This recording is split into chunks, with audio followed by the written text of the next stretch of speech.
আমি আগৰ ভিডিঅ'টোত 2ৰ পৰা 5লৈকে বিভাজ্যতাৰ নিয়মসমূহ চালোঁ। এতিয়া এই ভিডিঅ'টোত আমি 6ৰ পৰা 10লৈকে চাম বিভাজ্যতাৰ নিয়মসমূহ। এতিয়া 6ৰ পৰা চাওঁ আহক। এটা সংখ্যা 2 আৰু 3 উভয়ে যদি বিভাজ্য হয় তেনেহ'লে সংখ্যাটো 6ৰে বিভাজ্য হ'ব। মানে কি হ'ব লাগিব? সংখ্যাটো 2 আৰু 3 উভয়ৰে বিভাজ্য হ'ব লাগিব, তেতিয়াহে সংখ্যাটো 6ৰে বিভাজ্য হ'ব। এতিয়া উদাহৰণ এটা লৈছোঁ, 3312। এতিয়া 3312টো আমি লক্ষ্য কৰিব লাগিব যে একক স্থানৰ সংখ্যাটো কি আছে। ইয়াত আমি দেখিলোঁ যে একক স্থানৰ সংখ্যাটো কি আছে? 2 আছে। গতিকে 2 মানে কি? এটা যুগ্ম সংখ্যা। গতিকে এই গোটেই সংখ্যাটো কিহেৰে বিভাজ্য হ'ব? 2ৰে বিভাজ্য হ'ব। তেনেকৈ এতিয়া আমি 3ৰে বিভাজ্য নিয়মটো চাব লাগিব। 3ৰে বিভাজ্য হ'বলৈ কি হ'ব লাগিব? সংখ্যাটোৰ যোগফলটো কিহেৰে বিভাজ্য হ'ব লাগিব? 3ৰে বিভাজ্য হ'ব লাগিব। এতিয়া এইটোৰ ক্ষেত্ৰত 3 plus 3 plus 1 plus 2 equal to কিমান পাইছোঁ? আমি 9 পাইছোঁ।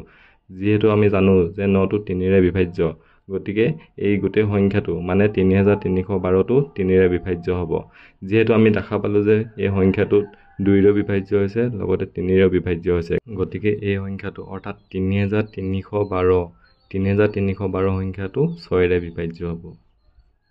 আমি আৰু এটা উদাহৰণ চাওঁ আহক। সংখ্যাটো লৈছোঁ 46332। এতিয়া আমি একক স্থানটো লক্ষ্য কৰিব লাগিব। ইয়াত একক স্থানত কি আছে? 2 আছে। ই এটা যুগ্ম সংখ্যা, গতিকে এই সংখ্যাটো কিহেৰে বিভাজ্য হ'ব? 2ৰে বিভাজ্য হ'ব। এতিয়া 6ৰে বিভাজ্য হ'বলৈ হ'লে এটা সংখ্যা 2 আৰু 3 উভয়ৰে বিভাজ্য হ'ব লাগিব। এতিয়া আমি দেখিলোঁ যে সংখ্যাটো 2ৰে বিভাজ্য হয়। এতিয়া আমি 3ৰ বিভাজ্যতাৰ নিয়মটো চাব লাগিব, ই 3ৰে বিভাজ্য হয় নে নহয়।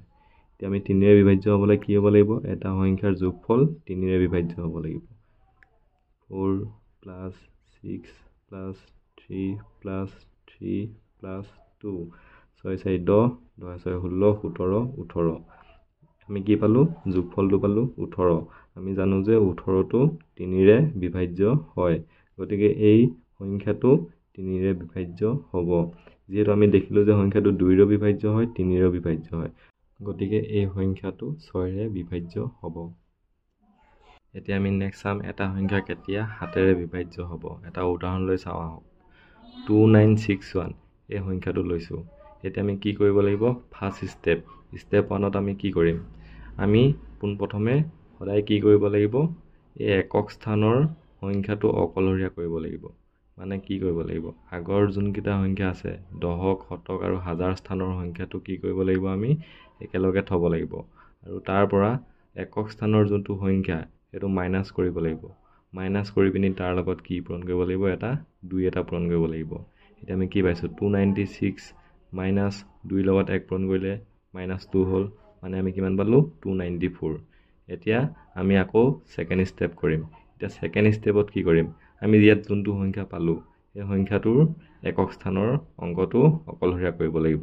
এতিয়া আমি প্ৰথমতে কি কৰিলোঁ? দশক আৰু শতক স্থানৰ সংখ্যাটো একেলগতে ৰাখিলোঁ, আৰু তাৰ পৰা একক স্থানৰ সংখ্যাটো বিয়োগ কৰি তাৰ লগত 2 এটা পূৰণ কৰিলোঁ। এতিয়া কি পালোঁ চাওঁ আহক।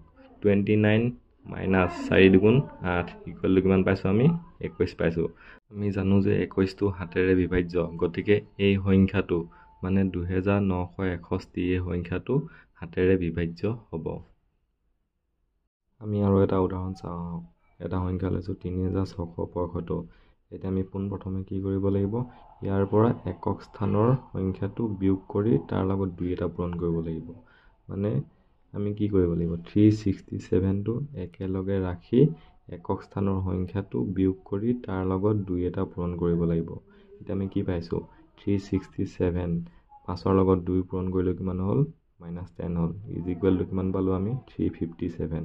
এতিয়া আমি আকৌ এই 357টো ছেকেণ্ড ষ্টেপ কৰিম। ছেকেণ্ড ষ্টেপত একেভাগে কৰিব লাগিব। একক স্থানৰ অংকটো অকলশৰীয়া কৰিব লাগিব।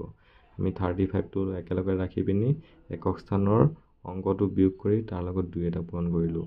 এতিয়া আমি কি পাইছোঁ? 35 মাইনাছ 14 ইকুৱেল টু 21 পাইছোঁ। আমি জানো যে 21টো 7ৰে বিভাজ্য, গতিকে এই সংখ্যাটো 7ৰে বিভাজ্য হ'ব। এতিয়া আমি নেক্সট চাম এটা সংখ্যা কেনেকৈ 8ৰে বিভাজ্য হয়। সংখ্যাটোৰ শেষৰ 3টা অংক যদি 8ৰে বিভাজ্য হয় তেনেহ'লে সংখ্যাটো 8ৰে বিভাজ্য হ'ব। এটা উদাহৰণ চাওঁ আহক। এতিয়া আমি লৈছোঁ 4560। এতিয়া আমি কি কৰিব লাগিব? প্ৰথমতে আমি এই শেষৰ তিনিটা অংক চাব লাগিব। শেষৰ তিনিটা অংক কি কি আছে ইয়াত? 560 আছে। গতিকে আমি এতিয়া চাব লাগিব যে এই 560টো 8ৰে বিভাজ্য হয় নে নহয়। যদি 560টো 8ৰে বিভাজ্য হয় তেতিয়াহ'লে গোটেই সংখ্যাটো অৰ্থাৎ 4560টো 8ৰে বিভাজ্য হ'ব। এতিয়া আমি 560টো 8ৰে বিভাজ্য হয় নে নহয় কৰি চাওঁ আহক। এতিয়া আমি হৰণ পদ্ধতিৰে কৰি চাওঁ। 560 ল'লোঁ, 560ক 8 কেইবাৰ গৈছে, 7 দিলোঁ, ইয়াত তলত কিমান হ'ল? 56 হ'ল। 0টো ইয়াত আছিলে, আমি ওপৰলৈ লৈ গ'লোঁ।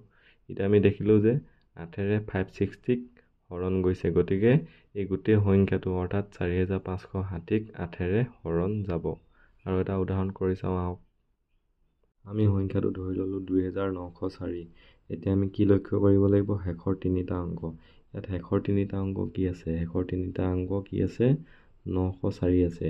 এতিয়া আমি চাব লাগিব যে 904টো 8ৰে বিভাজ্য হয় নে নহয়। এইফালে কৰি চাওঁ হৰণ পদ্ধতিৰে। 904 8 8ৰে 8 এগুণ 8 উকলিলে 1, ওপৰ শূন্যটো নমাই দিলোঁ। 8 এগুণ 8 উকলিলে 2, আৰু এইফালে ওপৰত আছিলে 4, 4টো তললৈ নমাই দিলোঁ। 24 হৈ গ'ল। 8 3 গুণ কিমান হৈ গ'ল? 24। ভাগ 1টো কিমান থাকিলে? 0 থাকিলে। গতিকে আমি দেখা পালোঁ যে 8ৰে 904ক হৰণ গৈছে, গতিকে এই গোটেই সংখ্যাটো অৰ্থাৎ 2904 এই সংখ্যাটোক 8ৰে বিভাজ্য হ'ব।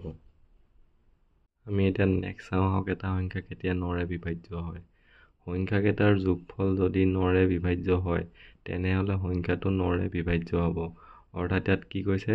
এটা যিমানে ডাঙৰ সংখ্যা নহওক কিয় ইহঁতৰ যোগফলটো যদি 9ৰে বিভাজ্য হয় তেতিয়াহ'লে সেই সংখ্যাটো কি হ'ব? 9ৰে বিভাজ্য হ'ব। এতিয়া আমি উদাহৰণ এটা কৰি চাওঁ আহক। 396। এতিয়া আমি কি কৰিব লাগিব? ইহঁতৰ যোগফল নিৰ্ণয় কৰিব লাগিব। এতিয়া 3 + 9 + 6 = কিমান পালোঁ আমি?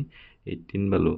আমি জানো যে 18টো 9ৰে বিভাজ্য, গতিকে এই গোটেই সংখ্যাটো অৰ্থাৎ 396টো 9ৰে বিভাজ্য হ'ব। আমি আৰু এটা উদাহৰণ কৰি চাওঁ আহক। ধৰি ল'লোঁ সংখ্যাটো 23454। এতিয়া আমি কি কৰিব লাগিব? প্ৰথমতে আমি ইহঁতৰ যোগফল নিৰ্ণয় কৰিব লাগিব। 2 + 3 + 4 + 5 + 4 ইহঁতৰ যোগফলটো কিমান হ'ব? 3 4 5 5 4 9 9 5 14 14 4 কিমান পালোঁ আমি? ইহঁতৰ যোগফলটো 18 পালোঁ। এতিয়া আমি জানো যে এই 18টো 9ৰে বিভাজ্য হয়, গতিকে এই গোটেই সংখ্যাটো অৰ্থাৎ 23454 এই সংখ্যাটো 9ৰে বিভাজ্য হ'ব। এতিয়া আমি নেক্সট চাওঁ আহক, এটা সংখ্যা কেতিয়া 10ৰে বিভাজ্য হয়। এটা সংখ্যাৰ একক স্থানৰ অংকটো যদি 0 হয় তেনেহ'লে সংখ্যাটো 10ৰে বিভাজ্য হ'ব। এইটো চবচে ইজি নহয় জানো? কাৰণ এতিয়া কি হ'ব লাগিব? যদি এটা সংখ্যাৰ যদি একক স্থান, আমি চাব লাগিব যে একক স্থানৰ সংখ্যাটো কি আছে। যদি একক স্থানৰ সংখ্যাটো যদি 0 আছে তেতিয়াহ'লে কি হ'ব? সেই সংখ্যাটো 10ৰে বিভাজ্য হ'ব। এতিয়া উদাহৰণ কেইটামান চাওঁ আহক। ইয়াত আমি লৈছোঁ 1200।